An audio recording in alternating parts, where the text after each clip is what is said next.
네, 오늘 제목은 지켜보시는 하나님, 지켜보시는 하나님이라는 제목으로 말씀을 같이 생각해 보도록 하겠습니다. 2013년에 전 세계를 놀라게 한 충격적인 폭로가 있었습니다. 그게 뭐냐면 미국 국가안보국 직원이었던 스노든이라는 사람이 미국의 비밀 감시 프로그램이 있다라는 걸 세상에 알린 겁니다. 그는 미국 정부가 수많은 사람들의 전화 통화는 물론이고 이메일, 인터넷 기록 이런 것들을 수집하고 있다라는 사실을 공개했습니다. 사실 사람들은 이런 공개가 있기 전부터 아마 미국 정부가 그럴지도 몰라라고 추측을 하기는 했었지만 실제로 그런 일이 벌어지고 있다라는 사실을 알게 되자 불안감과 두려움을 느낄 수밖에 없었다고 합니다. 그런데 그때는 그랬는데 지금은요, 아이폰이나 구글이 오히려 더 많은 우리들의 정보를 가져가고 있고요. 그러다 보니 이제 이런 것도 별로 이상하게 여기지 않는 것 같은 세상에서 살아가고 있습니다. 그런데 성경은 세상이 이렇게 우리를 아는 것보다 우리를 더 잘 알고 계시는 분이 계시다고 말씀합니다.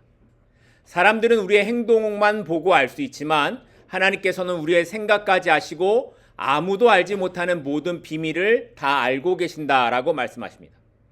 그리고 그렇게 나를 아시는 하나님께서 내가 만나는 모든 상황과 관계 속에서 나와 함께 하시고 나를 지켜보신다라고 말씀하고 계시죠. 오늘 본문에 등장하는 라반과 야곱의 모습도 그랬습니다. 지난 시간에 우리는 야곱이 라반의 집을 떠나기로 결정했던 이유와 상황들에 대해서 살펴봤습니다. 하나님께서 야곱에게 복을 주시자 그의 재산이 인간적인 방법이나 계산으로는 도저히 설명할 수 없는 그런 방식으로 불어나기 시작했죠. 하지만 그렇게 부유하게 된 이 축복이 곧 야곱에게 새로운 갈등을 가져왔습니다. 라반의 아들들이 뭐라고 말했습니까? 야곱이 우리 아버지의 소유를 다 빼앗았다라고 말을 합니다. 그리고 라반의 얼굴빛도 달라졌습니다. 결국 야곱은 라반과의 관계에 문제가 생기게 되었고 더 이상 라반의 집에 머물 수 없는 상황에 놓이게 되었음을 알게 되었습니다. 그리고 그때에 하나님께서 야곱에게 뭐라고 말씀하셨습니까? 내 고향으로 돌아가라 라고 말씀하십니다. 야곱은 그 하나님의 말씀에 따라 고향으로 돌아갈 준비를 하고 그 내용을 아내들에게도 나누게 되죠. 그런데 이때 야곱이 고백한 게 있습니다. 그 고백이 뭘까요? 당신들의 아버지는 나를 속였지만 하나님께서 나와 함께 하셨고 나에게 복을 주셨다라는 것이었습니다. 야곱은 내가 이렇게 힘들게 살았어, 당신의 아버지가 나를 이렇게 힘들게 했어라는 단순한 불평만이 아니라 하나님께서 나와 그럼에도 함께 하셨다라는 것을 고백하는 간증을 아내들에게 하는 겁니다. 그리고 이 고백을 들은 라헬과 레아도 아버지에게 더 이상 소망이 없음을 깨닫고 자신들도 남편을 따르겠다라고 결정을 했습니다. 비록 야곱의 삶을 우리가 보게 되면 야곱은 삼촌 라반의 집에 있는 20년 동안 하나님을 의식하며 살아가지 않았던 것으로 보입니다. 그럼에도 하나님께서는 여전히 야곱을 기억하셨습니다. 그래서 우리가 묵상했던 내용이 뭐였습니까? 이처럼 하나님께서는 나는 하나님을 잊을지라도 하나님은 나를 잊지 않고 계시며 결국 하나님께서는 하나님의 신실하심으로 우리를 이끌어 가신다라는 사실을 기억하자라는 거였습니다. 지난 시간에 나누었던 내용 기억하실 겁니다. 그리고 이어지는 오늘 본문은 그 하나님의 인도하심이 어떻게 나타나는가를 이제 본격적으로 우리에게 말씀하고 있습니다. 오늘 본문 20절로 가겠습니다. 야곱은 그 거취를 아람 사람 라반에게 말하지 아니하고 가만히 떠났더라. 야곱이 어떻게 떠났다고요? 가만히 떠났더라. 무슨 말일까요? 조용히 몰래 갔다라는 얘기예요. 아내들의 지지를 얻은, 이제 아내들에게서 함께 떠나가겠다라는 지지를 얻은 야곱은 가족을 낙타에 태우고 그리고 삼촌 라반의 집에서 모은 가축과 재산을 가지고 이제 떠나가기 시작했습니다. 그런데 이렇게 라반의 집을 떠나가는 야곱의 모습이 어떻게 묘사되고 있냐면 야곱이 그 떠나가는 걸 라반에게 알리지 않고 가만히 몰래 떠났다는 겁니다. 심지어 19절 말씀을 보면 야곱이 떠나는 때가 언제였냐면 라반이 양털을 깎기 위해 집을 비운 그때였다라고 하죠. 당시에 양털을 깎는 시기는 그 집안의 가장 큰 행사였다라고 합니다. 양을 몇 마리나 키울까요? 한 집에서 뭐 한두 마리 이렇게 키우진 않겠죠. 보통 수십 수백 마리가 되다 보니까 양털을 깎는 기간이 며칠 동안이나 걸렸고요. 이 작업은 집에서 떨어진 특정한 장소에 머물면서 이 일을 했다라고 합니다. 그래서 라반이 집을 비운 기간이 짧지 않았을 거다라고 생각할 수 있습니다. 그런데 마침 라반이 양털을 깎기 위해 집을 떠나는 시간이 되었고 야곱은 그때를 놓치지 않고 라반에게서 도망칠 수 있었다라는 겁니다. 자, 그러면 왜 야곱은 이렇게 라반에게서 도망치듯이 조용하게 떠나야만 했던 걸까요? 지난주에도 우리가 살펴봤듯이 라반이 야곱을 대하는 뭐가 달라졌다고요? 얼굴빛이 달라졌다고요. 자기 재산을 야곱이 가져갔다라고 생각하니까 이 얼굴빛이 달라졌고 이런 라반이 야곱이 떠나겠다라고 할 때 곱게 보내줄 리가 없었기 때문이었습니다.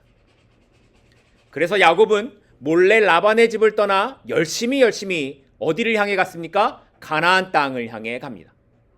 21절 말씀을 보면 야곱이 향하고 있는 곳은 길르앗산이라고 말하고 있어요. 이 길르앗산을 향해 도망가고 있는데 라반의 집에서부터 이 길르앗산까지의 거리가 700km 이상이었다라고 합니다. 가축을 포함해서 또 자기 어린 아이들을 다 함께 데리고 이동하려고 하면 보통 이 정도의 거리는 한 달 정도는 걸렸다고 합니다. 그런데 이 거리를 야곱이 며칠 만에 갔냐면 열흘 만에 갑니다. 한 달 정도 걸려야 되는 거리를 열흘 만에 가는 거예요. 얼마나 서둘러서 급하게 갔는지 보이시죠? 자, 그러면 야곱이 왜 이렇게 급하게 서둘러야만 했을까? 23절 때문에 그렇습니다. 23절입니다. 라반이 그의 형제를 거느리고 7일 길을 쫓아가 길르앗산에서 그가 누굴까요? 야곱에게 이르렀다라는 겁니다. 야곱이 도망간 지 3일 만에 라반은 야곱이 도망갔다라는 소식을 듣게 됩니다. 그러자 라반은 사람들을 모아서 야곱을 쫓아가기 시작하죠. 그리고는 며칠 만에 야곱을 따라잡습니까? 7일 만에 따라잡아요. 그러니까 야곱은 라반이 당연히 자기를 쫓아올 줄 알았던 것이고 그래서 서둘러서 도망을 가야만 했던 거예요. 하지만 라반과 다르게 야곱에게는 뭐가 있어요? 가족도 있고 가축들도 있습니다. 그러다 보니 이 야곱의 걸음이 라반을 따돌릴 수 없었고 결국에 라반에게 잡히게 되고 만 겁니다. 이제 야곱은 자신의 힘으로는 라반을 막아낼 수도 없고 어쩌면 자신의 생명이 위협되거나 최소한 자기 재산을 다 빼앗길 수밖에 없는 그런 상황에 놓이고 말았습니다. 어떻게 해야 될까요, 야곱이? 자, 그런데 여기서 라반에게 아주 중요한 한 가지 사건이 일어나게 됩니다. 오늘 본문 24절입니다. 밤에 하나님이 아람 사람 라반에게 현몽하여 이르되 너는 삼가 야곱에게 선악간에 말하지 말라 하셨더라. 무슨 말이에요? 야곱에게 너 아무 말도 하지 마 라고 말씀하셨다라는 거예요. 하나님께서 라반에게 나타나셔서 너는 아무것도 야곱에게 말하지 말라라고 이렇게 명령하고 계시는 거죠. 여러분 생각해 보십시오. 라반은 지금까지 하나님을 만난 적이 없습니다. 그런데 야곱을 만나기 그 하루 전날 밤에 꿈에 하나님이 나타나셔서 경고를 하신 겁니다. 너 야곱 건들지 마. 마치 아브라함 때문에 애굽 왕 바로의 꿈에 나타나셨던 것처럼 이삭 때문에 그랄 왕 아비멜렉의 꿈에 나타나셨던 것처럼 야곱을 위해 하나님께서 라반에게 나타나신 겁니다. 그래서 라반의 입을 막으시고 그가 하려던 것을 막으시고 야곱을 보호하시는 모습을 하나님께서 보여주고 계시는 거라는 겁니다. 그러니까 오늘 내용을 보면 마치 야곱은 죽기 살기로 도망을 가지만 결국 야곱이 할 수 있는 것은 아무것도 없었습니다. 결국 야곱은 라반에게 잡히고 자기의 힘으로는 아무것도 할 수 없는 그 모습이 인간의 연약함, 야곱이 가진 한계였다라는 걸 보여주고 있는 거예요. 야곱의 한계는 이렇게 명확하게 드러납니다. 그런데 바로 그 한계가 있는 그 자리에 누가 개입하신다고요? 하나님이 개입하셨습니다. 라반을 막고 야곱을 보호하시는 초자연적인 하나님의 일하심이 바로 이 야곱의 한계점에서 나타났다라는 겁니다. 그러니까 야곱의 구원은 그의 힘에 달려 있지 않았습니다. 이것은 전적으로 하나님의 은혜와 간섭에 달려 있을 뿐이었다라는 겁니다. 그런데 바로 이 야곱의 삶의 모습이 우리가 살아가는 삶의 모습과 같다라는 생각을 해보게 됩니다. 우리의 모습을 보면 우리도 야곱처럼 뭔가를 향해 그렇게 정신없이 달려가기도 하고 때로는 뭔가로부터 도망치는 듯한 삶을 살아가기도 합니다. 나름대로 우리는 각자가 최선을 다해 야곱처럼 살아갑니다. 그런데 때로는 뒤에서 쫓아오는 문제가 너무 크기도 하고 앞에는 길이 막혀 있는 것처럼 그렇게 보이는 때가 있다라는 겁니다. 그래서 오늘 본문처럼 야곱이 이젠 다 틀렸구나, 라반에게 잡혀 내가 이제는 다 끝나겠구나 하는 그런 막막함이 느껴질 때가 우리에게 있다라는 거죠. 그런데 그때에 우리의 구원이 우리의 힘이 아니라 하나님께 있음을 보게 된다라고 말씀하고 있는 겁니다. 내가 미처 알지 못하는 순간에도 보이지 않는 곳에서 하나님의 은혜의 개입이 일어나 나를 지키시고 보호한다라는 것을 오늘 본문이 우리에게 보여주고 있는 겁니다. 우리가 아무것도 할 수 없는 그 자리에서, 우리의 힘으로는 벗어날 수 없는 그 자리에서 하나님이 우리를 위하여 개입하시고 건져낸다라는 이 사실, 이것을 믿고 일어서는 저와 여러분들이 될 수 있기를 소망합니다. 그래서 사도 바울이 고린도후서 4장에 보면 이런 고백을 합니다. 고린도후서 4장 8절입니다. 우리가 사방으로 우겨쌈을 당하여도 쌓이지 아니하며 답답한 일을 당하여도 낙심하지 아니하며, 또 9절에 가면 거꾸로 뛸을 당하여도 망하지 않는다라고 고백합니다. 우리가 어떻게 안 된다고요? 망하지 않는다라는 거예요. 왜 그런지 아십니까? 그 앞에 7절에 보면 심히 큰 능력이 하나님에게 있고 우리에게 있지 않다라는 것을 알게 하기 위해서라는 겁니다. 그러니 우리의 삶의 막막함과 답답함이 있는 그때에 하나님을 바라보십시다. 나의 약함을 통해 하나님의 능력과 은혜를 알게 하시는 하나님을 바라보고 오늘도 그 하나님 앞에 나아가는 저와 여러분이 될 수 있기를 축복하고 소망합니다. 이렇게 이제 야곱을 붙잡은 라반은 야곱이 있는 곳에 장막을 친 후에 야곱에게 이렇게 묻습니다. 본문 26절입니다. 라반이 야곱에게 이르되 내가 나를 속이고 내 딸들을 칼에 사로잡힌 자 같이 끌고 갔으니 어찌 이같이 하였느냐. 그리고 이어지는 27절 말씀을 보면 네가 간다고 하면 내가 즐거움으로 잔치를 열어서 너를 보냈을 텐데 왜 네가 나를 속이고 도망을 갔냐라고, 네가 어리석은 행동을 했다라고 책망을 하는 겁니다. 근데 여러분, 이 라반의 말이 사실일까요? 정말 야곱이 나 갈게요, 보내주세요 하면 라반이 잔치를 열고 이렇게 좋은 마음으로 보내줬을까요? 이 라반의 말은 사실이 아닙니다. 당연히 아니죠. 야곱도 라반의 말을 믿지 못했습니다. 아니, 지금까지 야곱을 속인 게 몇 번이고 야곱이 잘 되는 것에 도둑놈이라고 생각을 했던 걸 알고 있는데 이 무슨 라반의 변명이 이런 거짓말입니까? 아니, 그리고 그런 마음이라면, 설사 라반이 그런 마음을 갖고 있었다면 라반이 이렇게 쫓아왔을까요? 며칠 만에 야곱을 쫓아왔습니까? 7일 만에 쫓아왔다라는 건 죽일 듯이 쫓아왔다라는 걸 말하는 겁니다. 그런데 29절에서 라반 자신이 말한 것처럼 라반은 마지막에 이렇게 말을 해요. 하나님께서 너에게 아무 말도 하지 말라고 하시니 내가 너에게 말을 하지 않겠다라고 말을 해요. 라반은 어쩔 수 없이 야곱에게 아무것도 할 수 없어서 그런 핑계대를 대고 있는 거죠. 그리고는 다른 건 뭐라고 할 수 없으니 자기 물건 중에 없어진 드라빔이라는 거에 대해서만 야곱에게 묻기를 시작합니다. 30절입니다. 이제 내가 내 아버지 집을 사모하여 돌아가려는 것은 옳거니와, 그래, 그건 내가 인정할게. 그런데 어찌 내 신을 도둑질하였느냐라고 책망을 합니다. 사실 본문 19절 말씀을 보면 야곱이 라반에게서 나올 때에 그의 아내 라헬이 자기 아버지의 드라빔이라는 걸 훔쳐가지고 나와요. 이 드라빔이 뭐냐면 각각의 집마다 있는 작은 신상이었습니다. 지금도 동남아시아 같은 데 가면 이렇게 집에다가 작은 신상을 만들어서 놓고는 향을 피우는 가정들이 많이 있습니다. 그것처럼 신상을 마치 부적처럼 여기고 모시고 살았다라는 거예요.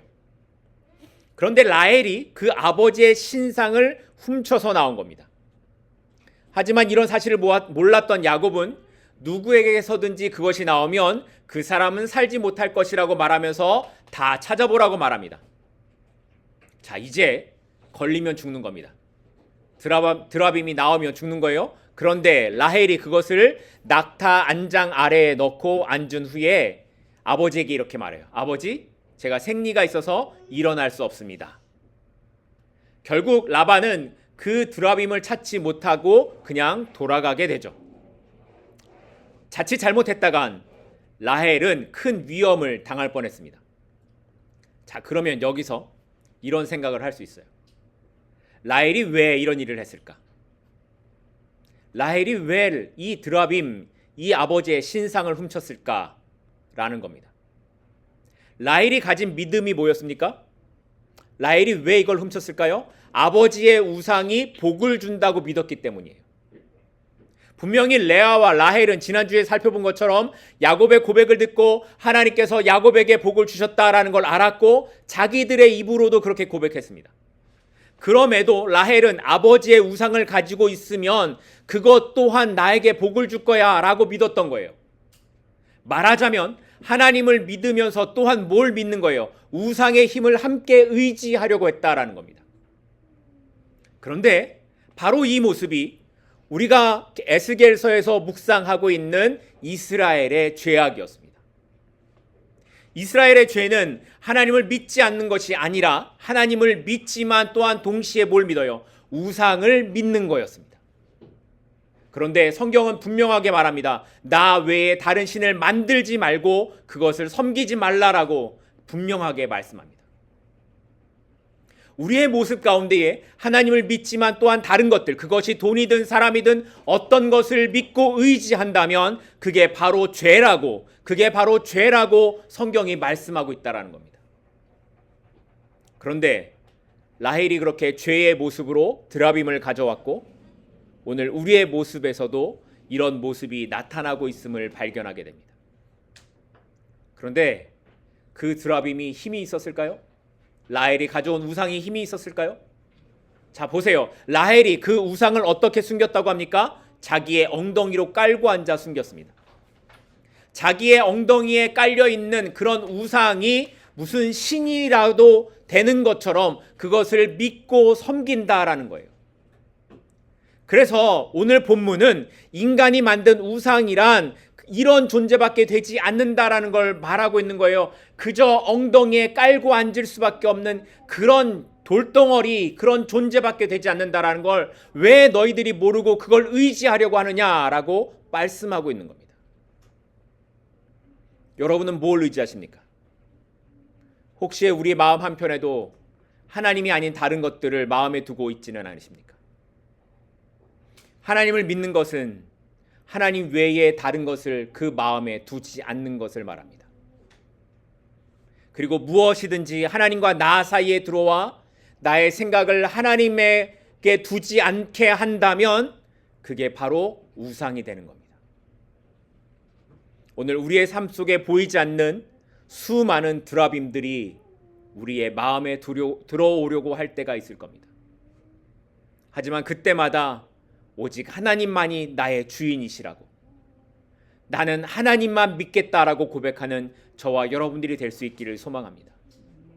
나의 중심과 시선을 하나님께 고정하고 하나님만이 오직 주되심을 고백하며 살아갈 때에 하나님의 은혜로 살아갈 수 있는 우리 모두가 될 수 있기를 간절히 축복하고 소망합니다. 결국 이렇게 아무것도 찾지 못한 라반 앞에서 야곱은 그동안 자신이 하지 못했던 이야기들을 다 털어놓기 시작해요. 야곱이 그동안 라반에게 얼마나 참았는지가 이제 보여집니다. 이렇게 말합니다. 내가 20년 동안 외삼촌의 양들이 낙태하지 않도록 지켰고 그 가축이 죽으면 죽든지 도둑을 맞으면 내가 그것을 보충했습니다. 내가 그렇게 더위와 추위를 무릅쓰고 눈붙일 겨를도 없이 지냈습니다. 그런데도 삼촌은 내 품삯을 10번이나 변경했습니다. 만일 하나님께서 나와 함께 계시지 않았다면 외삼촌은 나를 빈손으로 돌려보냈을 겁니다. 야곱은 정확하게 라반을 알고 있었습니다. 라반은 하나님의 말씀이 아니었으면 정말 빈손으로 야곱을 돌려보냈을 겁니다. 우리가 계속해서 살펴보는 것처럼 인간의 욕심이란 끝이 없어서 이렇게 많이 가진 사람들일수록 더 많이 갖기 위해 수단과 방법을 가리지 않고 살아간다라는 걸 우리는 알고 있습니다. 볼까요? 라반이 이렇게까지 말을 합니다. 야곱이 이렇게 불평을 말하고 그동안에 마음에 쌓아두었던 것들을 말하는데도 끝까지 라반이 하는 말이 이렇게 나옵니다. 43절입니다. 라반이 야곱에게 대답하여 이르되 딸들은 내 딸이요 자식들은 내 자식이요 양떼는 내 양떼요 내가 보는 것은 다 내 것이라 내가 오늘 내 딸들과 그들이 낳은 자식들에게 무엇을 하겠느냐. 자, 이렇게 나는 억울합니다 삼촌. 내가 얼마나 수고했는지 삼촌 왜 몰라주세요 라고 말하고 있는 야곱 앞에 라반이 말하는 게 뭐예요? 딸들도 내 것이고 자식도 내 것이고 양떼도 내 것이고 네가 보는 거 다 원래 내 것이라고 말하고 있는 거예요. 야, 이 라반 대단하지 않습니까? 마지막까지도 다 내 거라는 거예요. 야곱이 이렇게 20년 동안 내가 삼촌에게 이렇게 살았습니다 라고 말하는데도 라반은 하나도 달라진 게 없습니다. 여전히 그의 눈에는 모든 것이 다 자기 것으로만 보였던 겁니다. 하지만 그럼에도 이렇게 자기 거라고 말하는 라반이 야곱에게 아무것도 하지 못하고 그냥 물러서야만 했던 상황이 보이게 되죠. 왜 그렇습니까? 이미 살펴봤듯이 하나님께서 라반에게 아무것도 하지 못하도록 막으셨기 때문이었습니다. 그래서 라반은 마음속에서는 다 내 거라고 말하고 싶지만 다 가져가고 싶지만 어쩔 수 없이 그 자리에서 야곱에게 다 내어줄 수밖에 없었습니다. 그리고 그곳에서 야곱과 증거를 세우기 위해 돌들을 가져다가 돌 무더기를 쌓습니다. 그리고 이것을 야곱은 돌기둥을 세워 증거비를 만들었는데 야곱은 이거를 갈르엣이라고 불렀고요. 라반은 여갈사하두다라고 불렀습니다. 둘 다 그 뜻은 증거의 무더기라는 뜻입니다. 증거의 무더기. 자, 그러면 이 돌들을 쌓아서 증거를 삼았다라고 하는데 무슨 증거를 삼았다라는 걸까요? 도대체 무슨 계약을 맺었던 걸까요? 52절입니다. 이 무더기가 증거가 되고 이 기둥이 증거가 되나니 내가 이 무더기를 넘어 내게로 가서 해하지 않을 것이요 내가 이 무더기 이 기둥을 넘어 내게로 와서 해하지 아니할 것이라. 무슨 말이에요? 서로가 라반과 야곱 서로가 서로를 해치지 않겠다라는 서약을 하는 증거물이라는 겁니다. 자, 그런데 여러분 여기서 좀 이상한 부분이 있지 않습니까? 우리가 알기에도 라반은 언제라도 야곱을 해칠 수 있는 인물이라 이런 서약을 세우는 게 이해가 되겠지만 라반이 야곱에게 왜 이런 서약을 하라고 요구를 했을까요? 야곱은 라반을 해치지 않을 것 같은데 왜 라반이 야곱에게 이런 요구를 했을까요? 라반은 야곱이 점점 더 부유하게 되는 것이 일반적으로 일어날 수 없다라는 걸 알았습니다. 그는 야곱과 함께 하시는 하나님으로 인해 야곱이 앞으로 더 강성하게 될 거라는 생각이 들었다라는 거예요. 그래서 지금은 자기 힘으로 야곱을 이길 수는 있겠지만 앞으로 시간이 더 지나 야곱이 더 강성해지면 언젠가 야곱이 자신들에게 찾아와 해를 가하지 않을까 두려운 마음이 들었다라는 거예요. 그래서 서로 경계를 넘어가지 말자라고 조약을 맺었던 겁니다. 그런데 이렇게 서로의 증거도를 세운 후에 야곱은 이것을 또 다른 이름인 미스바라고 부릅니다. 49절 말씀을 볼까요? 또 미스바라 하였으니 이는 그의 말에 우리가 서로 떠나 있을 때에 여호와께서 나와 너 사이를 살피시옵소서 함이라. 미스바, 이 뜻이 원래 뭐냐면 망대라는 뜻입니다. 미스바는 망대라는 뜻이에요. 다시 말해서 높은 곳에서 지켜보는 장소라는 뜻입니다. 그런데 오늘 본문에서 야곱은 미스바를 여호와께서 나와 너 사이를 보신다라는 뜻으로 사용하고 있습니다. 어떤 뜻으로 사용한다고요? 여호와께서 나와 너 사이를 보신다. 라반은 단순히 서로 경계를 세우고 넘어가지 말자라는 의미로 도를 세웠지만 야곱은 하나님께서 이것을 지켜보신다라고 라반에게 경고의 의미를 담았던 겁니다. 외삼촌, 이 돌을 하나님이 지켜보고 계십니다 라고 말하는 거죠. 사람은 얼마든지 속일 수 있고 약속을 깨트릴 수 있습니다. 그러나 하나님은 속지 않으시며 인간이 하나님을 속일 수도 없습니다. 그래서 야곱은 미스바라는 이름으로 라반에게 당신이 나를 속인다고 해도 하나님은 다 보고 계신다라고 경고했던 겁니다. 그런데 오늘 우리의 삶의 모습을 하나님께서 미스바처럼 보고 계시지는 않을까요? 우리가 아무리 멀리 떨어져 있어도, 우리가 어디 깊숙한 곳에 숨어 있는다고 해도 하나님께서는 사람이 보지 못하는 것까지 다 살피고 계십니다.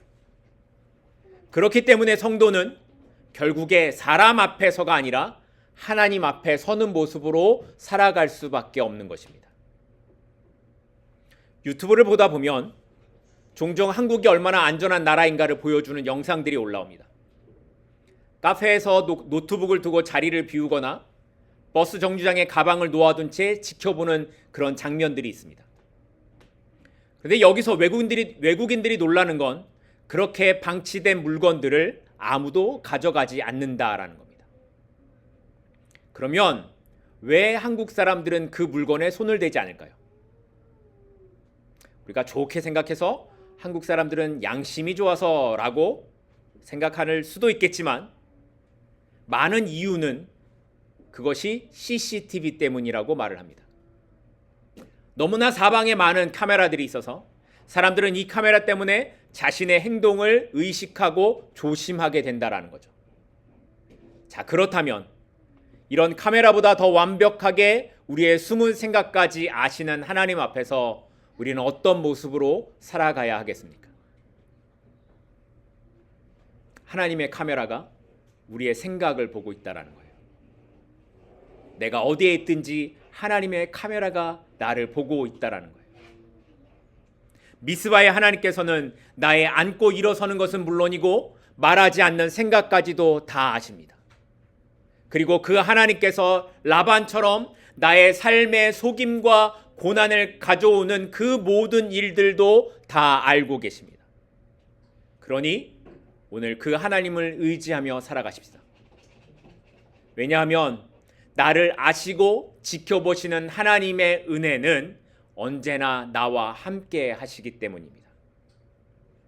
사람은 나를 속일 수 있고 환경은 나를 흔들 수 있지만 하나님은 속지 않으시고 변하지 않으시는 분이십니다. 그리고 그 변하지 않는 하나님께서 우리를 끝까지 붙잡아 인도해 주실 것입니다. 그러니 오늘 하루도 미스바의 하나님을 의식하십시오. 나를 보고 계시는 하나님을 의식하고 의지하며 그 하나님 앞에서 살아가는 우리 모두가 될 수 있기를 간절히 축복하고 소망합니다. 기도하겠습니다.